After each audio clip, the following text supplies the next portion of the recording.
News Behind the News has covered ongoing problems with our nation's border, which have been left undefended by the Biden regime.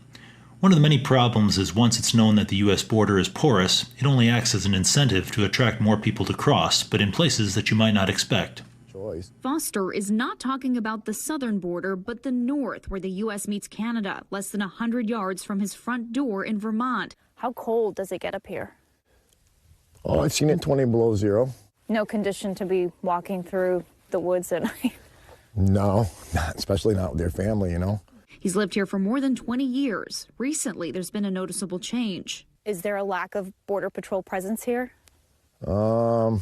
Last couple of years, there's been a real lack of agents. And I would say, yes, a real lack of Border Patrol presence. This area, the U.S. Customs and Border Protection's Swanton sector, stretches across New York, Vermont, and New Hampshire.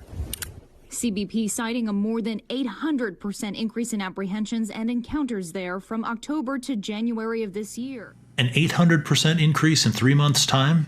This is the perfect example of how an undefended border only gets worse. And remember what Mr. Foster said.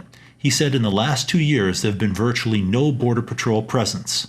Well, look who's been the so-called president over the last 2 years, because if they will not defend one border, why would they defend others?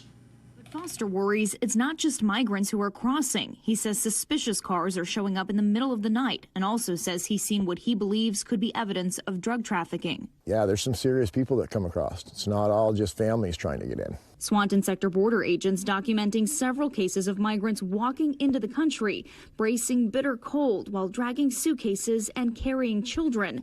In this case, an 8-month-old and a 2-year-old. The sector's chief patrol agent Robert Garcia tweeting that during a week in early February, 105 people from 8 countries were apprehended. Did you catch that? 105 people from 8 countries. I doubt anyone listening thought that the people crossing illegally were all just Canadians looking to flee from Prime Minister Trudeau.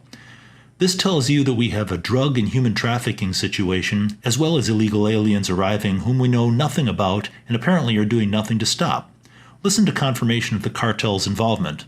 It tells me that the cartels have recognized that there's an awful lot of profit to be made coming through the northern border, and they're going to do whatever is necessary to generate that profit. And when you see numbers like this, that's clearly showing that they've seen a vulnerability. They know that there's gaps in our coverage, and they're going to exploit those gaps for that profit. Brandon Judd, president of the union that represents border agents, says cartels trafficking everything from illicit drugs to human beings are facilitating the path north, booking flights for a fee. The cartels facilitate the entire travel for a fee from Mexico to Canada.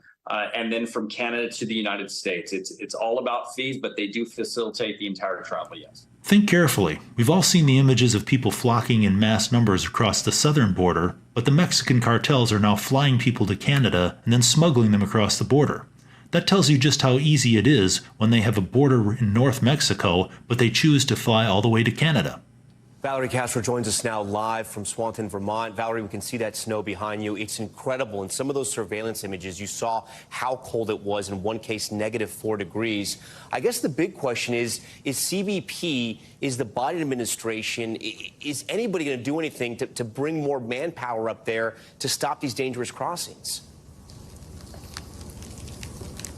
So, Tom, the union that represents border agents says there has been a request for agents to volunteer to leave the southwest border and come here to the northern border to address the issue.